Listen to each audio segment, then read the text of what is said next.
안녕하세요. 이혼 상담사 엄마와 이혼 전문 변호사 아들이 함께하는 모자 상담의 윤슬입니다. 이혼 소송을 진행하려고 마음을 먹으면 막 가면서 머리가 아플 거예요. 이혼 소송 절차가 어떻게 진행되는지 그거를 알면 그 막막함이 좀 가실 것 같아서 오늘은 재판으로 이혼을 할 때 이혼 소송의 그 절차가 어떻게 되는지 그거에 대해서 얘기해 보도록 하겠습니다. 이혼 소송에서는 다루는 게 총 이제 6가지 정도 됩니다. 우선은 이혼이 가능한지 가능하지 않은지, 이혼 여부, 그리고 위자료, 또 재산 분할, 그리고 친권과 양육권, 그리고 면접 교섭 이런 것들을 주로 다루는데 다루는 사항이 많을수록 시간이 오래 걸리겠죠. 특히 미성년 자녀가 있을 경우에 친권이나 양육권, 또 양육비에 대해서 합의가 잘 안 이루어지는 경우가 있어요. 그럴 때 시간이 상당히 오래 걸릴 수 있습니다.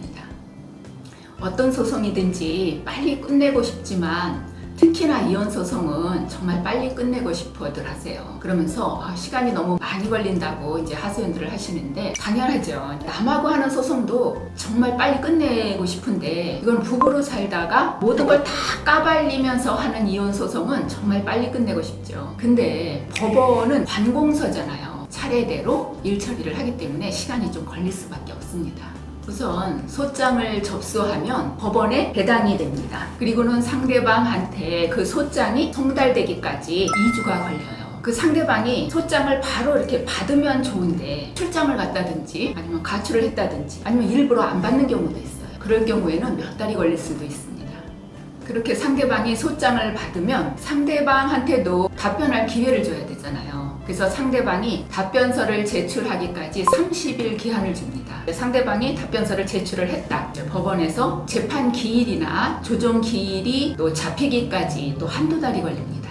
이혼이나 가사 사건에서는 조정 전치주의에 따라서 반드시 조정 절차를 거치게 되어 있습니다. 조정 절차는 말 그대로 서로의 의견을 조절하고 정돈하고 해서 조정위원들의 중재하에 재판을 좀 더 수월하게 할 수 있도록 하는 제도인데 그 조정기일이 잡히기까지 한두 달 걸리고 조정기일에 변호사하고 함께 당사자가 반드시 참석을 해야 합니다. 나 홀로 소송하는 경우는 변호사 없이 혼자 참석해도 됩니다. 만약에 변호사가 상대방하고 합의를 봐서 조정이 됐어요. 합의가 되면은 조정조서라는 걸 받게 되는데 확정 판결문과 같은 효력을 갖게 돼요.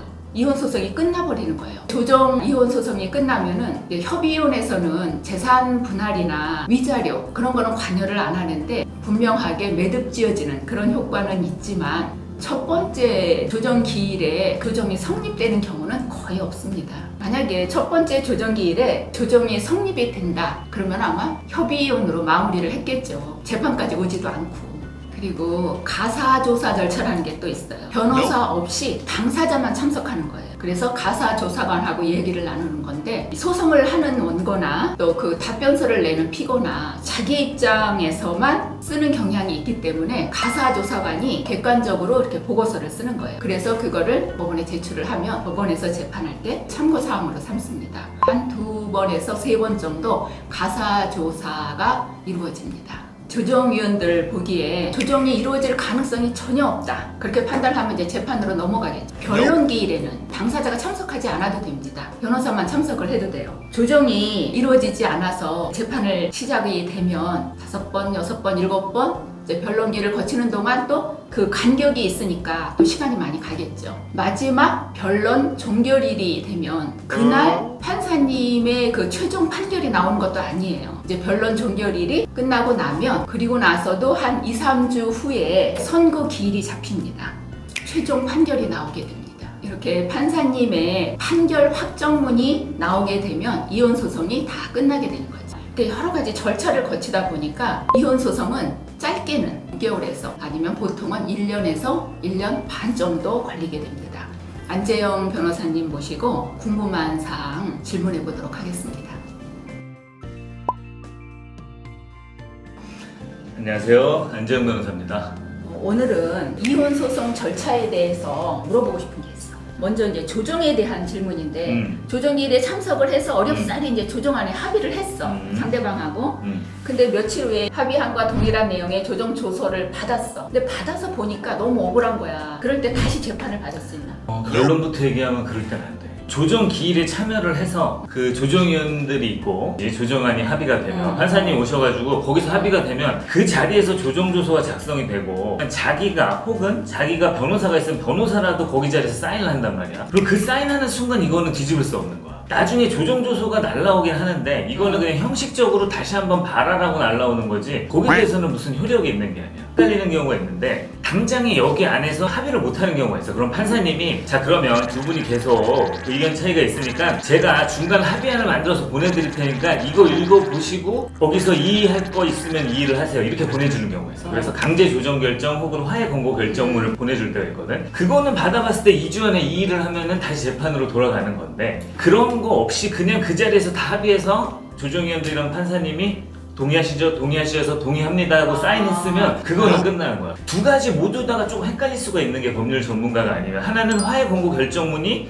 조정안의 형태로 오고 또 하나는 조정조서가 조정안의 형태로 오니까 헷갈릴 수 있는데 이 두 개는 완전히 다른 거죠. 궁금한 게 이제 이혼 소송에서 1심에서 판결이 났잖아? 그거 항소할 수 있잖아. 판결을 항소할 수 있는데 판결을 내가 받아들인 게 아니잖아. 판사가 일방적으로 한 거잖아. 그러니까 여기에 대해서는 3번의 기회를 주는데 이거는 내가 동의를 했기 때문에 이거는 마음대로 내가 뒤집을 수가 없다는 거지. 그리고 이번에는 이제 소송과 관련해서 이혼 소송할 때 먼저 제기하는 쪽이 유리한가? 사실은 이제 실무에 하다 보면은 그런 경우들이 많아. 내가 억울하고 내가 먼저 이혼 소송을 해야지 재판부에서 내 억울함을 알아줄 테니까 그리고 진짜 억울한 사람 먼저 제기하지 않겠냐 해서 이제 그렇게 생각하시는 분들이 있는데 실제로 판사들이 그걸 그렇게 신경을 많이 쓰진 않아. 서로 간에 그 주장 내용을 보는 거지 누가 먼저 소제기를 했다 이걸 많이 보진 않는데 이거는 사실 내가 판사님 속에 들어가서 보지는 못해서 그런데 그럼에도 불구하고 먼저 소제기를 했으면 이 사람이 결혼 생활을 더 못 참았겠다 라고 사실상 추단할 수 정도는 있겠지. 그러니까 이거는 법률상으로 더 유불리가 있다기보다는 이 정도 선에서 이건 당사자들이랑 변호사가 건건마다 전략적으로 판단해야 될 그런 문제입니다. 내가 이제 소송을 제기했어. 그럼 상대방한테 이제 소장이 가잖아? 계속 안 받아. 그러면은 이혼 소송 진행이 안 되나? 실제로 그런 경우가 있어. 이혼하기 싫은 사람은 계속 도망다니면서 소장을 안 받는 경우가 있거든. 그런 경우에는 소송이 진행이 안 되는데 이제 이런 경우에 이제 공시송달 절차라는 게 있어. 정당한 상대방이 주민등록상 주소지로 송달을 했는데 상대방이 계속 일부러 안 받거나 집을 비워서 송달이 안 되는 경우가 있으면 이런 경우는 공시송달이라고 해서 법원 게시판에 공시를 하고